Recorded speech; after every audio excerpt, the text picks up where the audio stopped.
You've probably heard her name whispered in shadows, Lilith. The dark goddess, the mother of demons, a figure shrouded in fear and mystery for thousands of years. But here's the twist. What if everything you've been told about her was a carefully woven lie? What if Lilith isn't the villain, but the ultimate symbol of power, freedom, and rebellion that so many are afraid to face? Imagine a woman created from the same dust as Adam, who refused to bow down and chose exile over submission. She walked into the wilderness, embraced by spirits, forgotten by time, and carved out a realm of her own. In a world where control meant survival, she became the most feared and misunderstood figure of the ancient Middle East. Today, her story isn't just a myth. It's a call to wake up, to question authority, and to reclaim the power buried deep inside us all. Lilith's journey is controversial, unsettling, and deeply human, and it might just be the key to breaking free from the invisible chains that hold us down. Asterisk, it wasn't the rib that came later. Lilith was born from the same dust that shaped Adam, under the same burning sky, molded by the same divine hands. Picture the Middle East in its rawest form. Cracked earth, golden light, and heat that hums against the skin. From the very start, she wasn't created to serve. She breathed freedom before she ever spoke. While Adam marveled at the world, she studied the rules, and she didn't like them. The idea of submission rubbed against her bones like dry sand against skin. No command, no creator, no man would tame her. Paradise to Lilith was a prison dressed in flowers. They sat across from each other, under the fig tree. Adam spoke like he was rehearsing lines from a script someone else wrote. "You belong to me." That's when it began, the first silent war. She didn't scream, didn't beg. She simply stood up, one step back, then another. The garden shimmered behind her, but she didn't turn around. Her hair caught the wind like a banner. Her feet moved over sacred ground without hesitation. Angels gasped. Maybe even God did too. But Lilith? She walked like she'd been waiting for this moment since her first breath. That's the day Eden lost its balance. Leaving Eden wasn't a fall, it was an uprising. She traded lush greenery for blistering sun, sweet fruits for bitter roots. The desert didn't welcome her, it tested her. The wind stung her cheeks.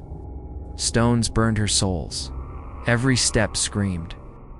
But her spine stayed straight. This was no punishment, it was passage. She crossed jagged hills and salt plains with nothing but pride and pain. While Adam slept in comfort, she carved her path into myth. Freedom is never soft. It's thorny, gritty, and loud. And Lilith, she wore it like a crown. Let's talk about discomfort. Imagine no shade, no water, no voice calling your name. Just silence, broken only by your own breath. Lilith walked into that alone. No angels to guide her, no map, no promise. Just a conviction.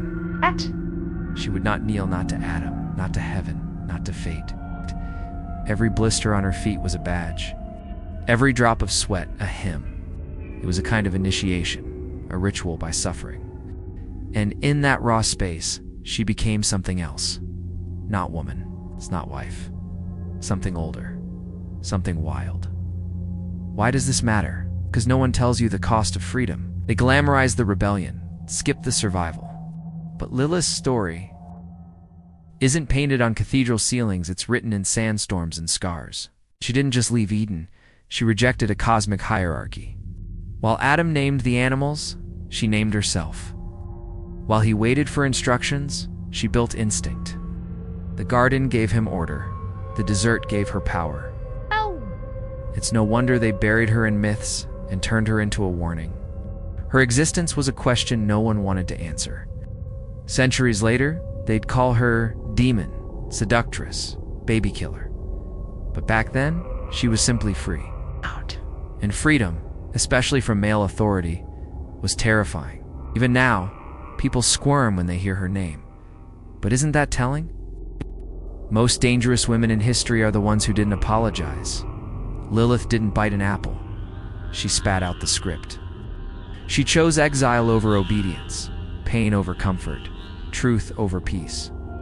And that choice echoes through every woman who's ever said enough. So when you hear her name, don't picture horns or wings, picture fire. The kind that doesn't burn you, but wakes you up. Lilith wasn't cast out. She walked out, voluntarily, proudly. She wasn't cursed, she was called. And while Adam's story stayed in the garden, hers began in the wild. She became the wind, the dust, the whisper in the heat. And the deeper she walked into the unknown, the more ancient eyes began to notice. Something was waiting for her out there, something older than Eden. The desert wasn't empty. At first glance, Sharit looked like a sea of nothing. Sand, sun, silence. But underneath, it breathed. Lilith walked into it like stepping into the lungs of the earth, her mouth dry, her skin cracked, but her eyes sharp. She wasn't just fleeing Eden, she was heading toward something. Each dune held whispers, not in words, but in memory.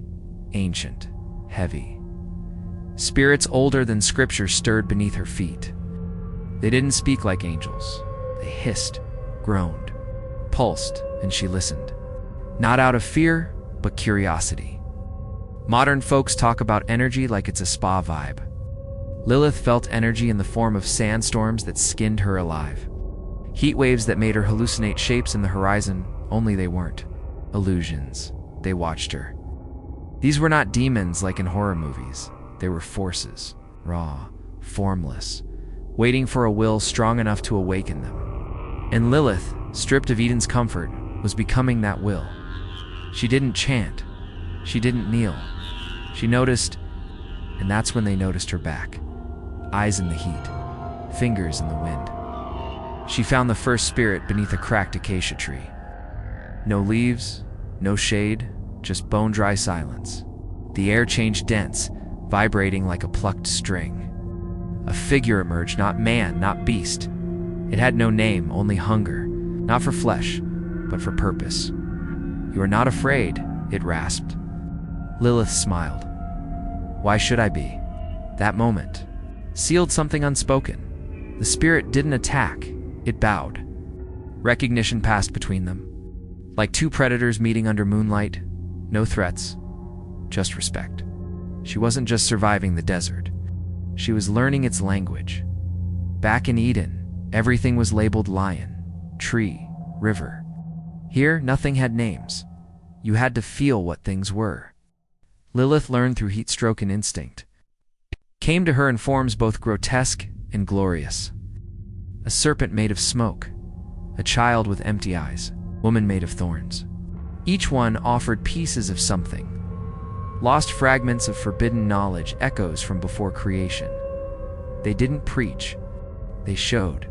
Visions of stars being born, of light bending, of names carved into stone before language existed. Lilith, she remembered, they tested her. Oh, they tested her. One lured her into a cave with the scent of honeyoni to trap her in darkness for 3 days. Another whispered in her dreams, unraveling time, showing her lifetimes she hadn't lived yet. A third offered her water, but it turned to ash in her mouth. She never begged, never cried. Instead, she laughed. "Is that all you've got?" she asked the wind. And the wind answered, warm, approving. The spirits didn't want devotion. They wanted proof. Lilith gave it in grit, scars, and silence. Nights in the desert were colder than death. Her fingers would freeze, her breath curl like smoke. That's when they came closest. Shadows stretching across starlight. They would circle her. These ancient beings, curious, cautious, not evil, just wild. Like her, she sang to them. Not songs, but memories. Her voice was cracked, low, full of stories even she didn't fully understand. In return, they shared symbols drawn in firelight, sounds that shifted stone, movements that bent the air. She wasn't summoning them, she was becoming one of them. By the time she reached the end of the desert, she was unrecognizable, not broken, remade. Her skin bore dust like armor. Her voice carried weight. She no longer asked questions. She was the answer. The spirits didn't follow her, they followed her will. They had seen in her something the heavens ignored: choice. Free, burning, female will. And just before the first palm tree appeared on the edge of an oasis, she turned back. Behind her, the desert pulsed. Alive. Marked. Because something ancient had reawakened in. It had her name carved in wind. You think the desert ends at sand? No. Beneath it, buried deep, sleep the jinn. Not the ones from children's tales. These aren't blue wish granters. They're ancient fire, sealed in. Jars of bone and obsidian. Lilith didn't stumble upon them. She sensed them. Whispered names half forgotten, etched into rocks older than time. The spirits had led her to power, but the jinn offered mastery. She didn't chant spells. She bled into the sand under crescent moons until something answered. The ground shivered. The air thickened. Then came the voice. "Name me," it said. And she did. To bind a jinn isn't about magic, it's about nerve. Don't control fire by fearing it. You walk straight into the blaze. And that's what Lilith did. Rituals weren't soft or symbolic. They hurt. Skin opened, blood mixed with dust, symbols. Carved by bone, not ink. In the modern world, people light candles and call it witchcraft. Lilith burned entire trees and summoned winds that tore tents from the earth. The first jinn she tamed tried to choke her in smoke. She smiled through the haze and whispered its true name, bowed. Not because she was strong, because she was willing. Every name has a weight, and the jinn carry thousands. Lilith memorized them like poetry syllables that cracked mirrors and made salt turn black. One name could summon a storm, another a plague of insects. Most dangerous names weren't loud. They were quiet, hidden, spoken only once. That's what made her different. She didn't seek flashy power. She sought the source. While kings prayed to gods for rain, Lilith bent the weather with breath and blood. In the dead of night, barefoot on obsidian, she whispered a name so old it echoed through her bones, and something listened. The jinn taught her things no scroll ever dared write: how to pull memory from flame, how to silence a man's tongue. Without touching him, how to make footprints disappear. But they demanded things in return. Nothing is free, not even from demons. One asked for a tooth, another for a secret. One even demanded a day of her life. She gave it. Slept through an entire moon cycle, waking with visions scorched into her eyelids. She didn't fear the cost. She counted on it. That's the truth of forbidden power. It always charges interest, and she always paid gladly. There were others who tried. Men in robes, eyes greedy, hands trembling with scrolls. They came with chants and formulas. None survived. The jinn don't care for arrogance. They smell cowardice like dogs smell blood. But Lilith, she was different. She didn't demand. She negotiated. That's why they followed her. One by one, the old jinn emerged, made of sand, fire, smoke, shadows. She called them not as master, but as partner. They recognized something in her. The same fury, the same exile, the same hunger to be unbound. She wasn't summoning them. She was joining them. With time, she didn't need the rituals anymore. Her presence became the ritual. When she entered a space, candles flickered backward. Children stopped crying. Dogs howled. Even the air grew, dense like it remembered her. She carved protective seals with her bare hand sigils that pulsed under moonlight.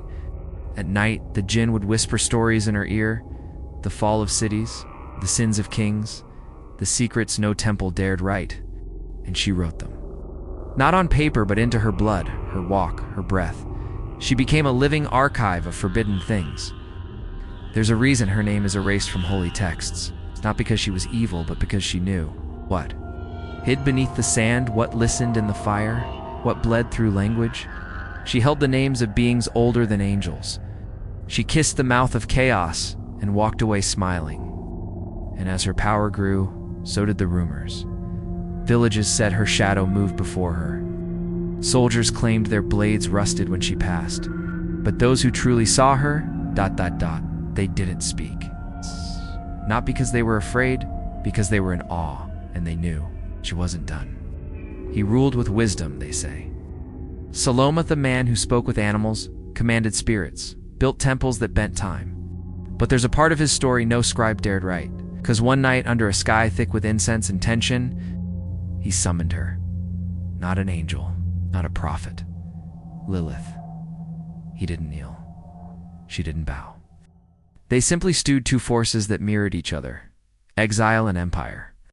She arrived barefoot, covered in desert dust and silence. He wore gold that didn't impress her. They spoke without moving their lips. Power doesn't need volume, just presence. Lilith didn't come for politics. She came because his summons burned through veils only spirits could cross. Had questions, ones that scrolls and priests couldn't answer. It's not about heaven, about in between, the shadows behind dreams, the names that made stars flicker. What did the jinn fear? She smiled. Memory, that moment. He knew scripture alone wouldn't save his throne. He needed the forbidden, the forgotten. And Lilith was fluent in both, but she wouldn't give freely. She offered terms, not commands. A pact, not written etched in spirit. They met 7 nights in secret, always under different moons. Number, guards, no scrolls, just firelight and silence thick enough to slice. He taught her the 72 names. She showed him the ones never meant to be spoken. Together, they mapped worlds that only existed in dreams and dust. He gave her access to sealed vaults under the temple rooms where angels wept and demons laughed. She let him see what the desert had taught her. Sigils older than the flood, words that could undo death, mirrors that reflected truth without mercy. They didn't trust each other, but they understood each other. The palace changed. Whispers grew, servants avoided certain halls. Plants bloomed where they shouldn't. Clocks slowed. And in the king's chambers, shadows no longer obeyed the light. Lilith didn't live there. She haunted it. Even Salomo felt it. But he didn't resist. He needed that edge. While his priests warned of demons, he saw strategy. She's not a monster, he once muttered. She's a map. But maps come with danger. She began asking him questions too. Deep ones. What would you sacrifice for truth? He never answered. Some answers burn too hot, even for kings. The pact was never written down. That was the rule. To record it would make it mortal, breakable. Instead, they sealed it with a ritual lost to time. No blood, no symbols, just breath. One exhale. Each spoken into clay. The clay was buried under the palace, in silence. That's how old magic works. It lives in what isn't seen. And ever since, the temple's foundation has vibrated with secrets. Some say earthquakes in Jerusalem aren't natural, their memory trying to rise. Because pacts like that never die, they wait. Buried. Listening, Salomo grew more powerful. Yes, but also more haunted. Wisdom has weight. And Lilith's teachings weren't parables, they were keys. He began seeing patterns in his dreams, faces he'd never met, languages that spoke through him. At one feast, he stood mid-sentence, eyes wide, and whispered a name that made 3 candles explode. His council grew afraid. His scribes stopped writing, but he didn't stop learning. Every night he met her, he aged a year, not in body and soul. Lilith wasn't draining him. She was waking him. That's more dangerous. Then one night, she vanished. No goodbye. No warning. Just absence. The kind that echoes. Salomo searched, sent spies, summoned spirits. Nothing. But the pact remained. Even in her silence, her presence lingered. Books flipped on their own. Mirrors fogged without heat. The king never spoke her name again. Not out of fear, but respect. Because some alliances go beyond power, they become part of you, while kingdoms fall and temples crumble. The silence between Lilith and Salomo still hums beneath the earth, inside dreams, behind every locked door. After the pact with Salomo, Lilith didn't just disappear into legend, she transformed. became the mother of creatures no one dared name aloud. Demons, yes, but not the demons of fairy tales. These were born of shadow and longing, shaped in the crucible of exile and raw power. Lilith held their birth like a sacred secret, cradling chaos with a mother's fierce love. Her hands, stained with ancient ink and desert dust, wove there forms between worlds. She wasn't a monster. She was a guardian, the one who opens doors that should stay closed. In the quiet corners of forgotten temples, the air hums with her legacy. She guards thresholds, portals thin as a breath between reality and the unseen. These gates don't creak or glow. They whisper, shift, pulse like a heartbeat. Lilith walks these borders barefoot, listening to the sighs of worlds brushing against each other. It's a lonely path. To be a guardian is to hold chaos in balance. To stop the flood without drowning? Modern life races past, blind to these edges, but Lilith stands steady, silent, unyielding. Children demons of many faces and forms are extensions of her will and wisdom. Some appear as flickering shadows, others as winds that steal breath, or flames that warm and burn all at once. Each carries a piece of her knowledge, a shard of her exile. They aren't mindless monsters. They are keepers of forgotten truths. Messengers of the invisible. When she calls, they answer, not out of fear, but loyalty. Because in the void between worlds, Lilith is not just mother, she's queen. Imagine standing on a hot desert night, stars burning bright above. The silence thick, broken only by the rustling of sand. Suddenly a wind rises, cold and sharp, carrying whispers in a language lost to time. That's Lilith's children moving, crossing the veil. They are there when no one watches, when the mind is too tired to dream. They guard secrets humans forgot to fear. And in those moments when the invisible brushes close, you feel it a shiver down your spine, a shadow just beyond sight. That's the breath of the guardian. But power like this isn't without its price. Lilith's role is a double-edged. Sword creator and warden, mother and jailer. She shapes legions, yet keeps them tethered, lest the delicate balance break. It's a burden carried in silence and solitude, far from the noise of kingdoms and crowds, unlike the modern chase for fame or fortune. Her power is quiet, eternal. It humbles, hums, and reminds us that some forces don't ask for applause, they ask for respect. The stories tell of nights when the veil thins, when portals flicker open just long enough to glimpse her legion. Travelers feel a cold breath, a presence unseen but felt deep in their bones. Some say she walks between worlds to mend tears no one else can see. Others whisper that she waits for a time when the balance tips, ready to unleash or protect. It's a dance as old as time, one that modern minds rush past, too busy chasing shadows on screens instead of the real, invisible ones. And so Lilith remains neither demon nor angel, but something in between. A force of nature and spirit, eternally guarding, forever creating. She teaches us that power is layered, that freedom and responsibility walk hand in hand through deserts of sand and shadow. Her children may frighten, but they also protect. The invisible world is not empty, it's alive, watched over by a mother who refuses to be forgotten. And just as the desert winds never rest, neither does Lilith. In the flickering light of ancient scrolls, Lilith's story took a dark turn. No longer the fierce guardian or mother of spirits, she became a shadow cast by fear and control. Religious scribes, guardians of doctrine, wrote her tale, turning rebellion into evil.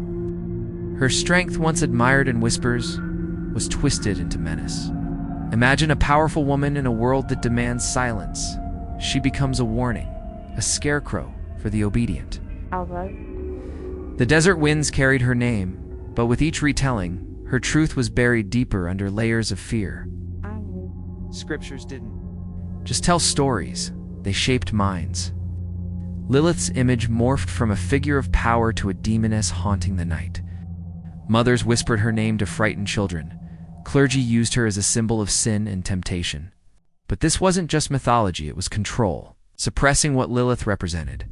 Freedom, refusal to submit, the raw, untamed spirit. History shows how societies turn uncomfortable truths into monsters.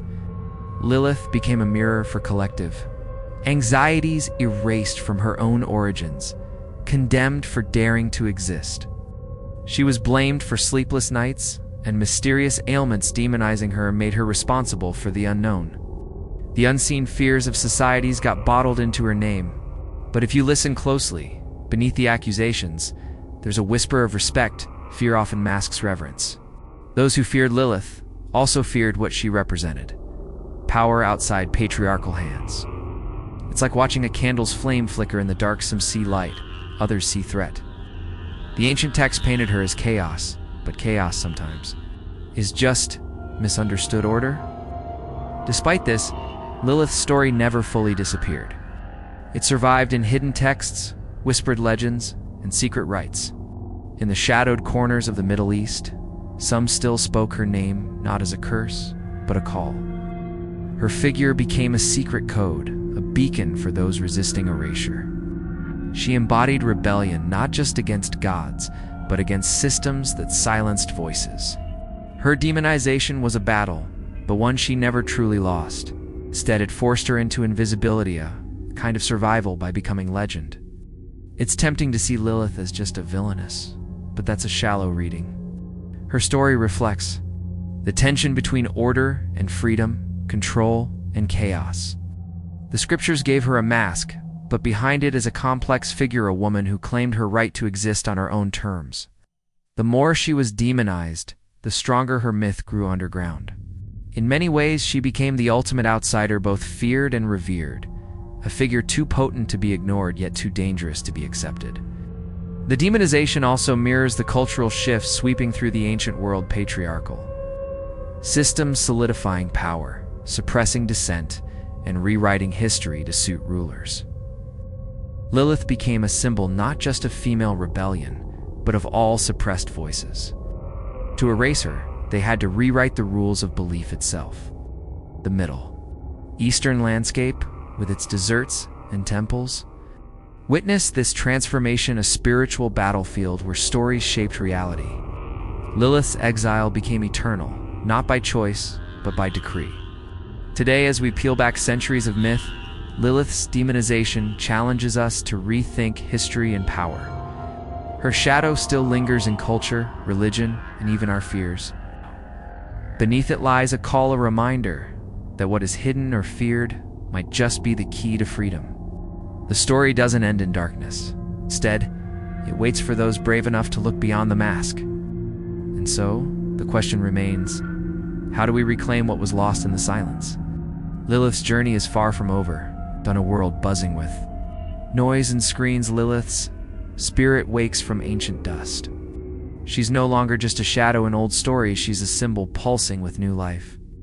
Modern women, seekers, and rebels see her as a mirror, a beacon of defiance, freedom, and untamed power. From feminist circles to underground spiritual groups, her name sparks conversation, not fear. She embodies what many crave but rarely find: permission to be wild, wise, and unapologetically themselves. The desert winds carry her legacy into city streets, echoing through movements that refuse to be silenced. Technology may have changed how we live, but the hunger for true freedom remains ancient. Lilith's story cuts through the noise like a sharp desert wind. She challenges the modern gaze, asking, what parts of ourselves have we exiled? What voices have been buried beneath tradition, expectation, or fear?